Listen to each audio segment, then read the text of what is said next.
Hey guys, tonight we begin with something different still. A journey not to Rome at its height, but to the kingdoms that came before, to the small realms that existed in the shadows of what would become the empire. We're stepping into a world of tribal kings, of hilltop settlements, of lands ruled not by legions, but by lineage. A time when a king was not an emperor, but a chief, when a kingdom was a valley, and when power was measured not in provinces, but in harvests. Tonight, we're inviting you to rest in that quieter crown, to breathe with it, to let it hold you. So, before you settle in, take a moment to like the video and subscribe, but only if you genuinely enjoy what I do here. And let me know in the comments where you're tuning in from and what time it is for you. It's always fascinating to see who's joining us from around the world. Now, dim the lights, maybe turn on a fan for that soft background hum, and let's ease into tonight's journey together. You're not waking to trumpets or ceremony. You're waking to stillness, to the cool, gentle air of early morning in a world where kingship is quiet, personal, rooted in the land itself. The roof above you is solid timber and thatch. The earth beneath you is familiar. And outside, your kingdom, small and precious, waits in the pre-dawn darkness.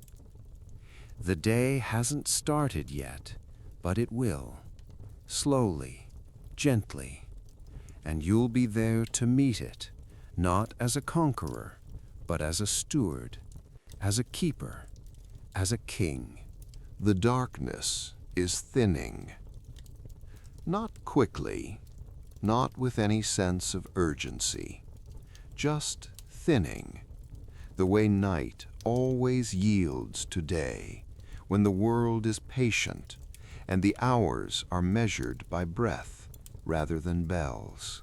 You're lying on a bed raised slightly off the ground, a wooden frame supporting woven leather straps, layers of furs and woven blankets above you.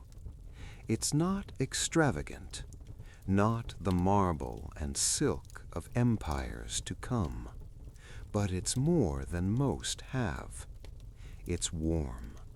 It's yours. It speaks of position, of status, of being set slightly apart. The room is small. Stone walls, thick and solid, built to last. A single window opening, covered now with a heavy hide that keeps out the cold. A hearth in the corner, embers still glowing faintly from last night's fire. A few possessions on wooden shelves, clay vessels, bronze tools, a spear leaning against the wall.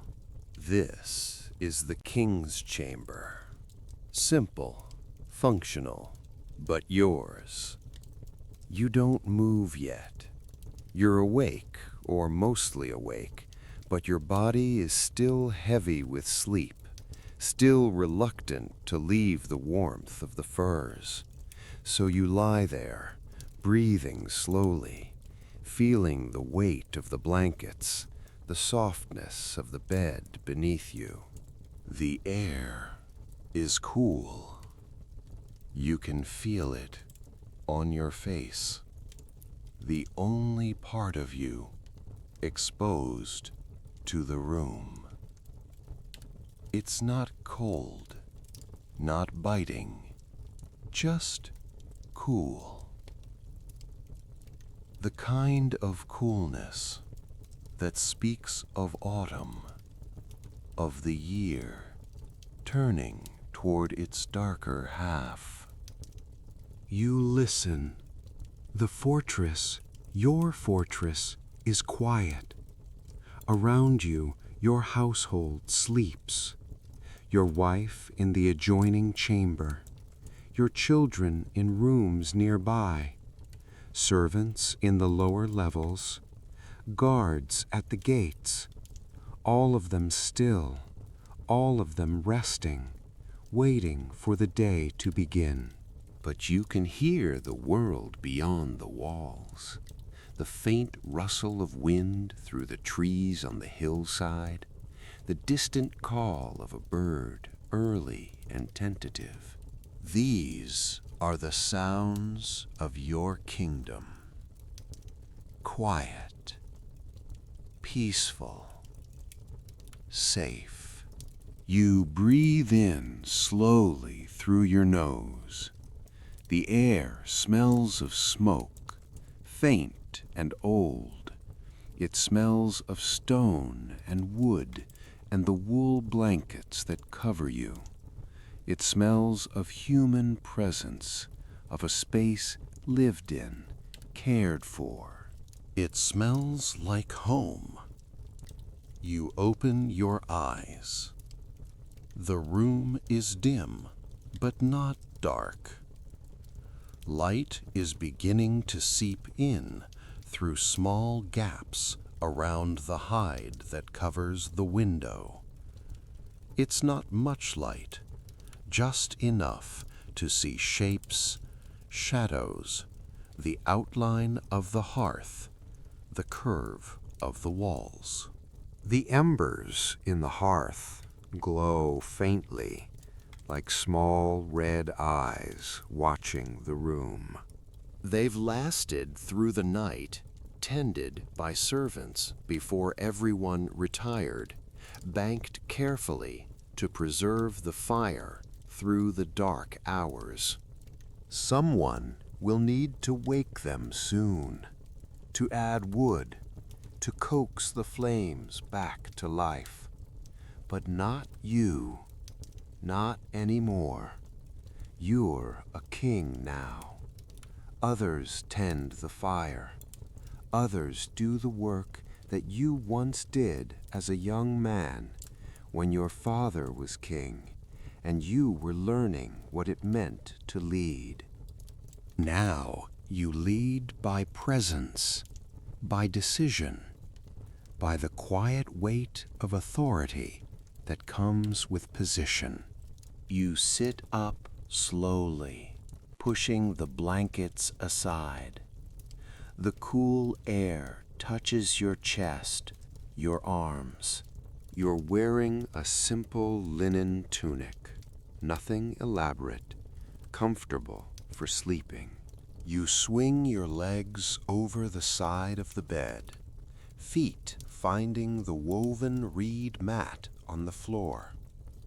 The floor is cold, the stone beneath radiating the night's chill. But the mat helps, offering a thin barrier of warmth. You stand, stretching slowly. Your body aches, but not badly, just the stiffness that comes with age, with the years accumulating. You're not old, not yet, but you're not young either. Middle years, the time when a man's strength is tempered by wisdom, when rashness has been replaced by patience. You move to the window and pull aside the hide covering. The outside world is still dark, but the darkness has texture now. You can see the shapes of buildings below, the curve of the defensive wall, and the silhouette of trees against the sky. To the east, the horizon is beginning to lighten, a band of pale gray spreading beneath the deeper blue of the night sky. Dawn is coming. Your kingdom is waking with it. Below you, the hill fort Your seat of power stands solid and quiet. A cluster of buildings surrounded by earthen ramparts and wooden palisades. Homes, workshops, storage buildings, a small temple. Everything contained within these defensive walls, everything under your protection. Beyond the walls, the valley spreads out, dark and peaceful. Fields, orchards, pastures, small settlements scattered across the landscape. People who look to you, who pay tribute, who expect protection in return. You are King of Goth, in the north of the ancient world. This is your kingdom, not large by later standards, not Rome, not empire, just a valley, a hill fort, a few hundred people living under your rule. But it's yours, and you tend it the way a farmer tends crops, with care, with patience, with the understanding that leadership is not about glory, but about responsibility. You breathe in the cool morning air. It's fresh, clean, untouched by the smoke and activity that will come with the day. You feel something in your chest. Not pride, exactly. Something quieter. Something like contentment. Like knowing your place. Like belonging. This is your life. This is your role. And you've accepted it, embraced it, made peace with what it means to be king of this small, precious place. You let the hide fall back into place and turn toward the hearth. The embers are still there, still alive. You kneel beside the hearth, feeling the faint warmth radiating from the stones. You could call a servant, you could wait, but your hands remember this task from younger days, and something in you wants to do it yourself.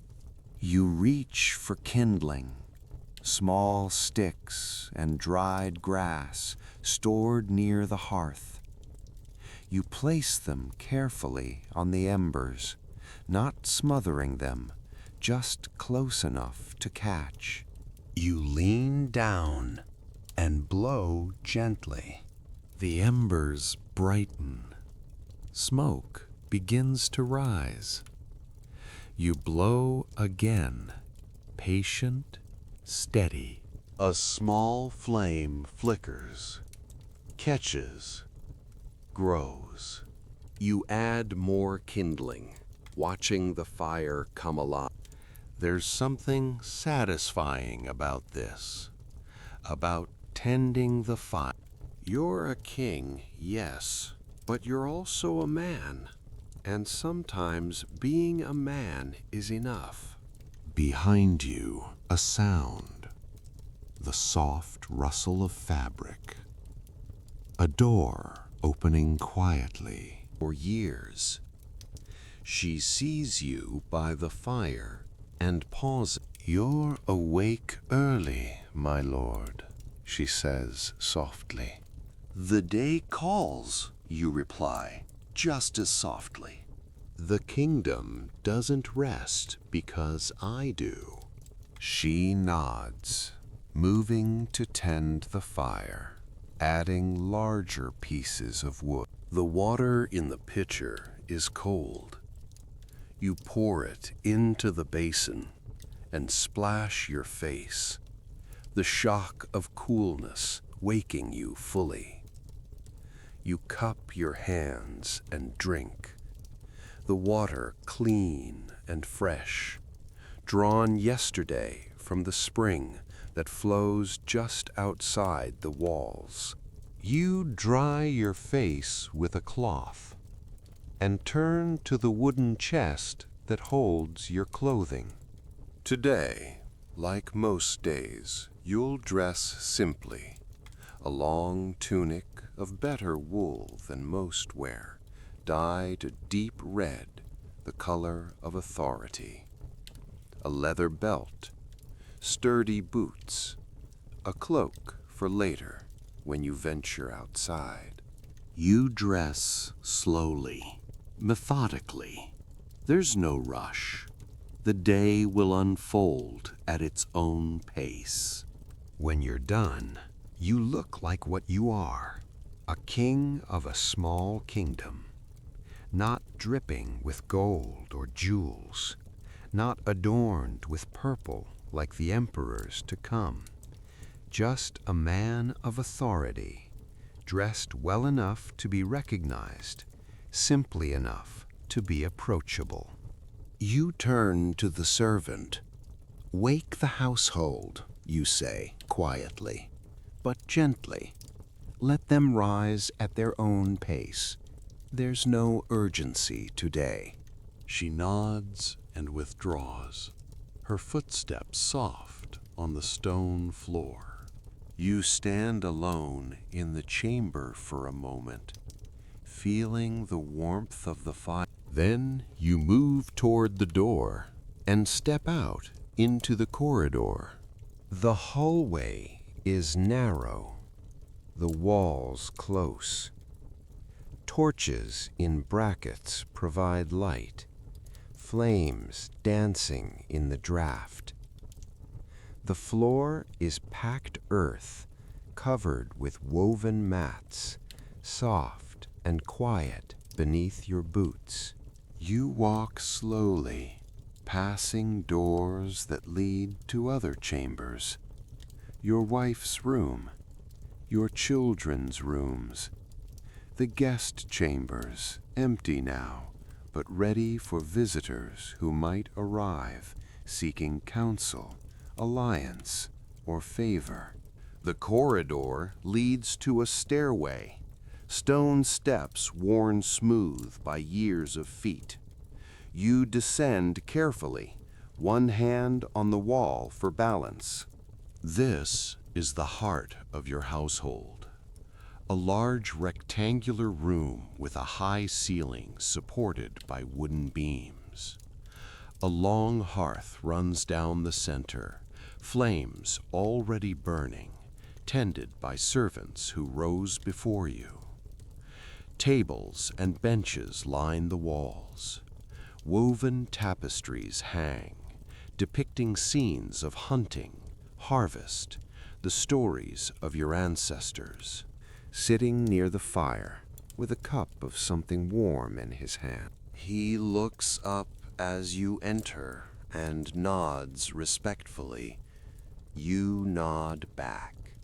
You move to the hearth and stand near it, feeling the warmth, letting your body fully wake in the heat of the flames. The elder speaks. The night was quiet, my lord. No trouble at the gates. The valley sleeps peacefully. Good, you reply. May it continue so. He nods and returns to his drink, his thoughts. You stand for a while longer, just being present, watching the servants work, feeling the rhythm of the household beginning its day. This is kingship, not speeches or battles, not grand gestures, just this, being present, being steady, being the center around which everything else turns. Eventually, others begin to arrive. Your wife, dressed in a simple but elegant gown, her hair braided. Your children, still rubbing sleep from their eyes. More members of your household, guards, advisors, craftsmen. The hall fills with quiet activity, greetings exchanged, tasks discussed, the day beginning. The fire, not sitting at the high table yet. That will come later for the formal meal. Now is just sustenance. You chew slowly, tasting the bread, the sweetness of the honey. It's good. Your people eat well. The harvest was good this year. The stores are full. That is what matters. That your people are fed, that they're safe, that they can live their lives without constant fear. This is what you provide. This is what kingship means. You move toward the door. The guard opens it for you, and you step outside into the morning. The sky is lighter now. The deep blue has faded to pale gray, with hints of gold at the horizon. The sun hasn't risen yet, but it's close.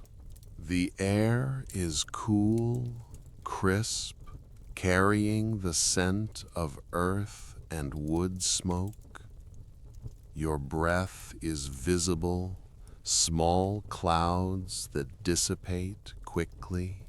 You stand on the threshold of the hall, looking out across your fortress. The hill fort is built on high ground, commanding views of the valley below. Stone and timber buildings cluster within the defensive walls. Paths wind between them, packed earth worn smooth by countless feet. People are beginning to emerge from their homes. Servants heading to the well for water. Craftsmen walking toward their workshops.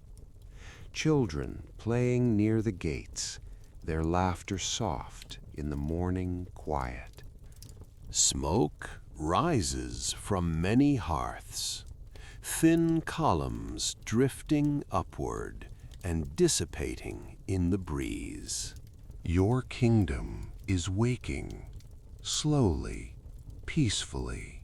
You begin to walk, your feet carrying you along familiar paths.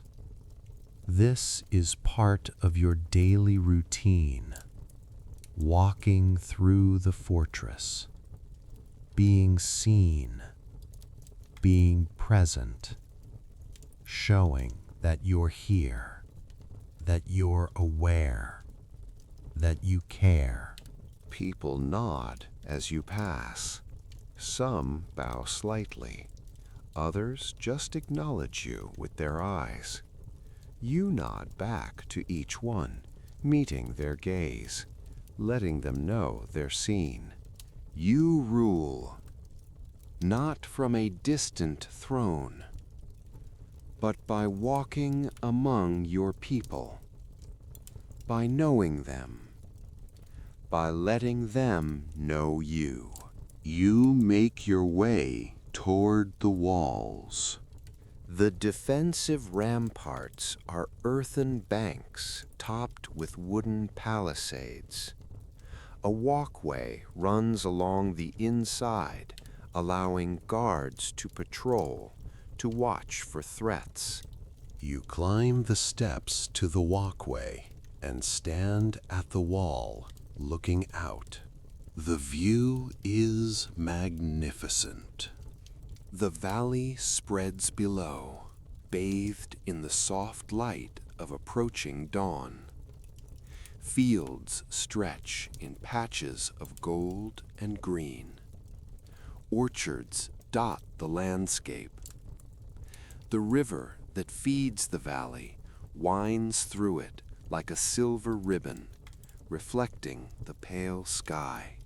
In the distance, you can see smoke rising from the small villages, the farmsteads, the scattered homes of your people. Your kingdom, Not vast, not powerful by the standards of what will come, but yours, real, alive. You rest your hands on the wooden palisade, feeling the rough texture of the wood beneath your palms. It's solid, strong, well maintained. The wind moves through the valley, rustling the grass, stirring the trees.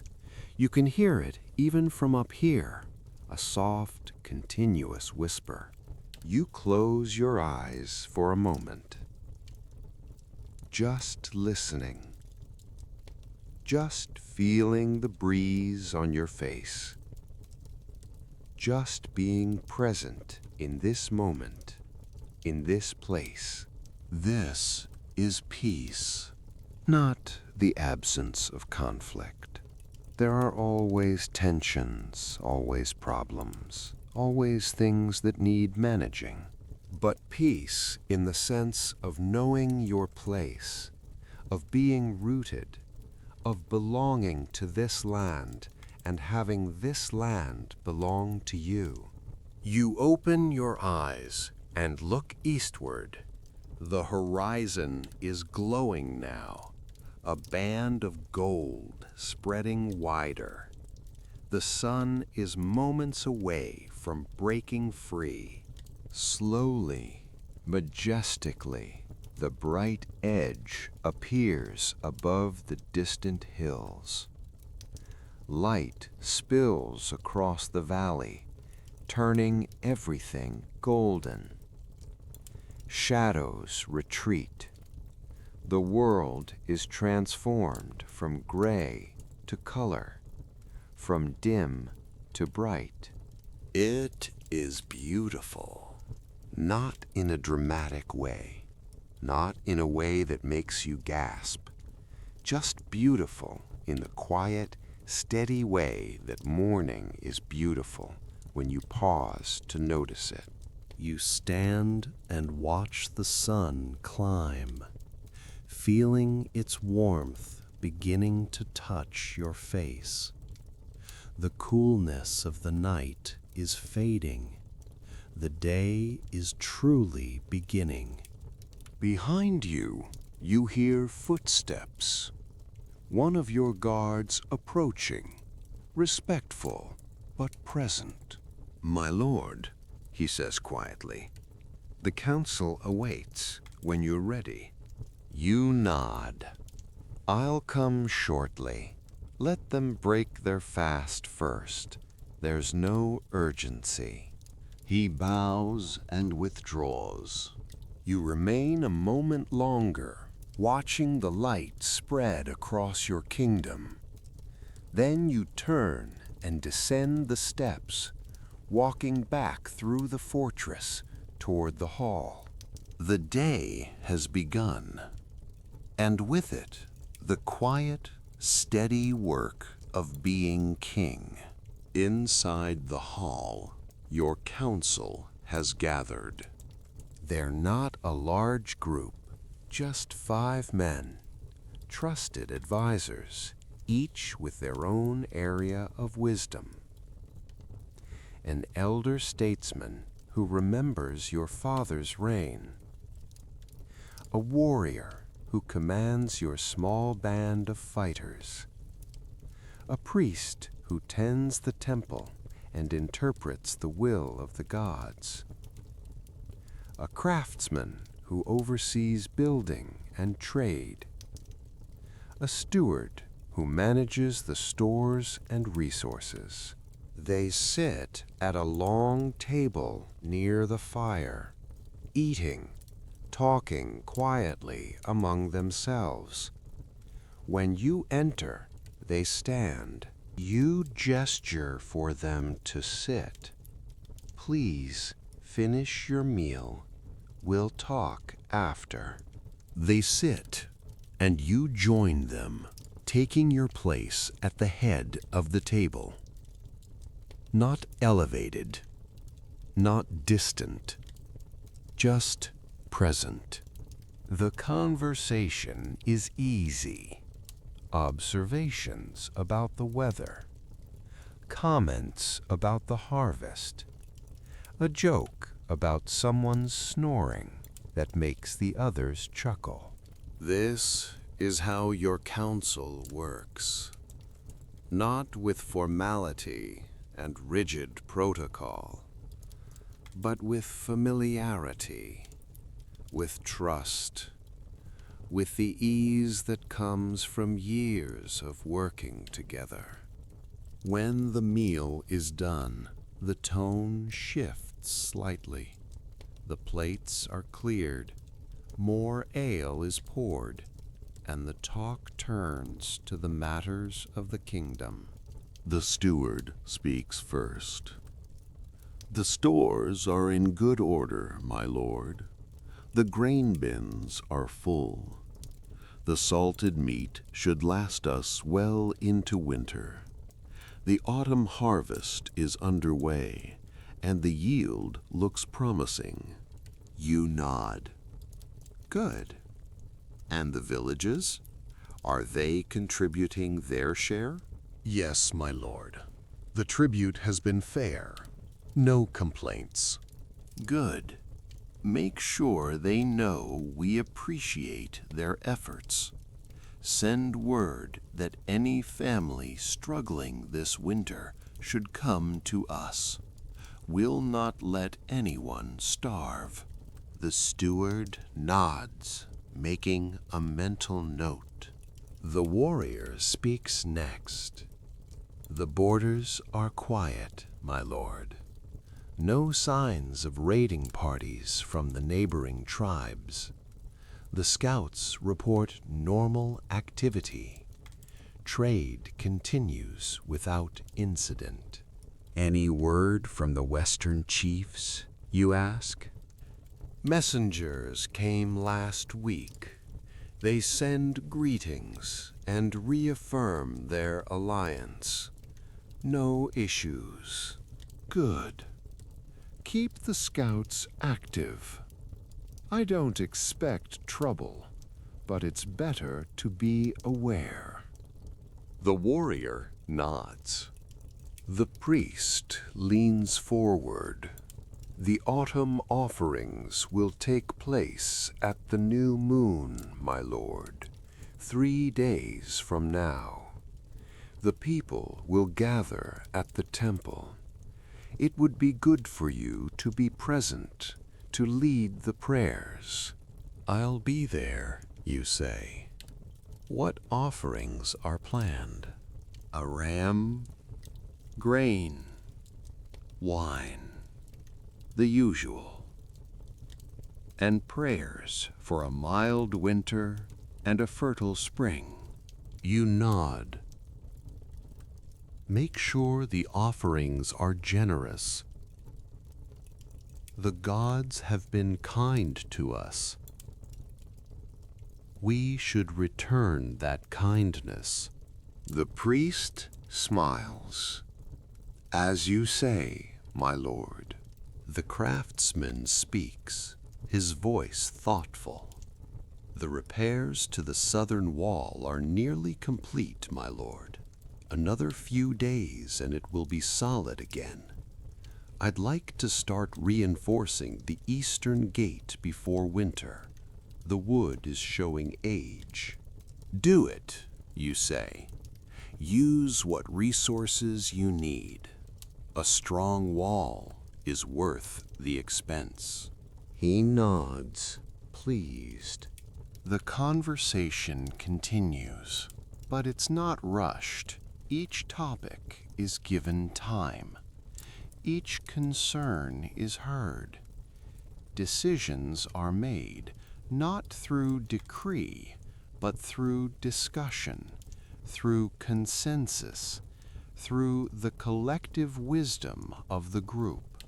This is how you lead, not by commanding, but by listening, by guiding, by trusting the people around you. Eventually, the matters are settled. The council rises, each man returning to his duties. You remain at the table for a moment, alone, thinking. Kingship is not what stories make it out to be.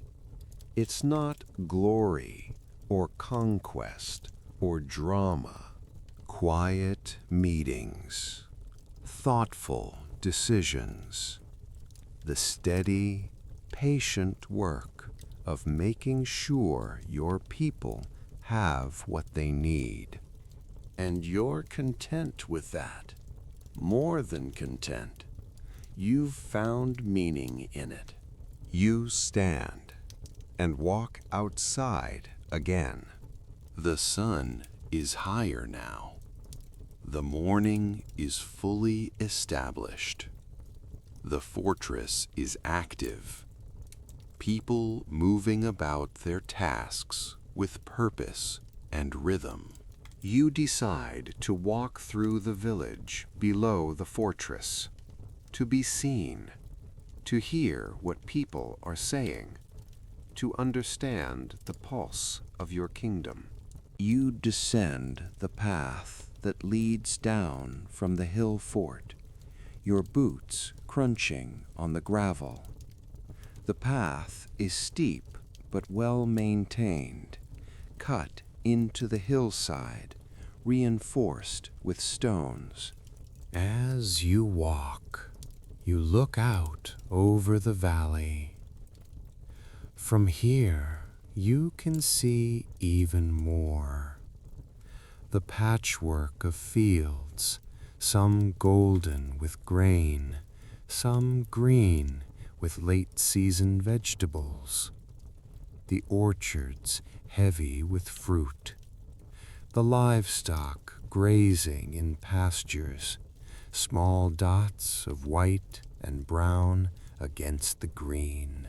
It's beautiful, pastoral, peaceful. This is what you're protecting. This quiet, productive life. This harmony between people and land. You reach the bottom of the path and enter the village. It's modest. A cluster of homes made from timber and thatch. Smoke rising from hearths. Gardens growing between the buildings. A few shops, a smithy, a potter's workshop, a weaver's house. Children run between the buildings, playing games, chasing each other. Women work in gardens or sit outside their homes, weaving, talking. Men work at their crafts or tend to repairs. Life in all its simple, ordinary beauty. People see you and pause, not in fear, but in respect. They bow slightly, or nod, or raise a hand in greeting.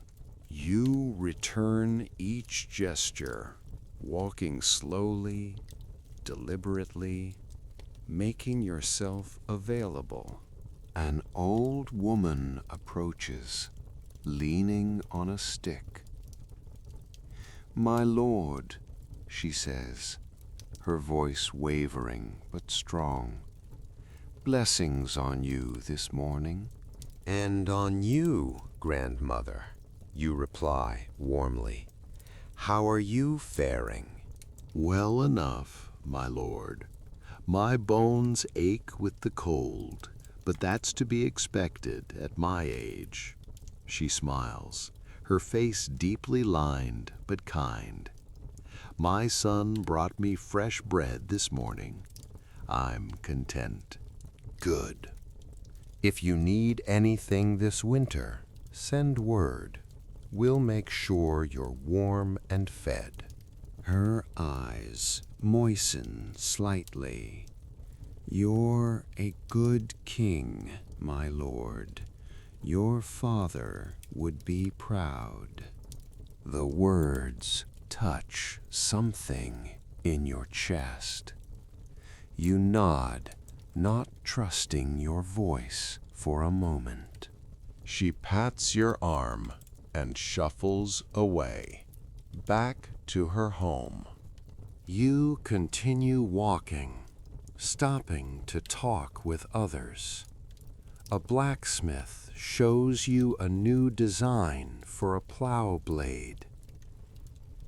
A mother asks you to bless her newborn child, and you do, placing your hand gently on the baby's head and speaking a traditional blessing. These are small moments, not recorded in any history, not remembered beyond the people present.